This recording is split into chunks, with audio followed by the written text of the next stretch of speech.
qu'on vous explique depuis quelques heures désormais qu'il y a un système de au moins triple barriérage. C'est-à-dire que vous approchez à 10 km environ de la ville, il y a déjà un premier barrage, il y a ensuite un deuxième à peu près à 5 km du centre-ville où on vous demande d'ouvrir votre coffre, et enfin un dernier vraiment à l'entrée de la ville. Et c'est là que nous sommes en fait, alors que vous entendez que les manifestants ici commencent à crier Macron démission. Vous avez pu voir il y a quelques instants qu'ils avaient rassemblé quelques branchages, notamment des branches de sapin, pour y mettre le feu. Et nous sommes donc juste là, sur un rond-point à l'entrée de la ville.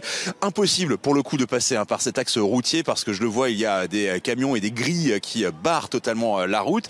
Mais c'est vrai qu'il y a non seulement des manifestants qui sont à l'intérieur de la ville parce qu'ils sont passés par les champs, et puis il y a ceux qui sont ici et qui ont l'intention de se faire entendre, de se faire voir aussi, parce qu'il y a un certain nombre de messages qui sont donnés. On ne lâche rien, liberté, égalité, flashball, je les lis comme je les vois. Hein. Vraiment, le système est obsolète, nous sommes la mise à jour. Ils sont environ 150, peut-être 200 personnes à vraiment essayer de se mettre autour de ce brasier qui vient d'être allumé.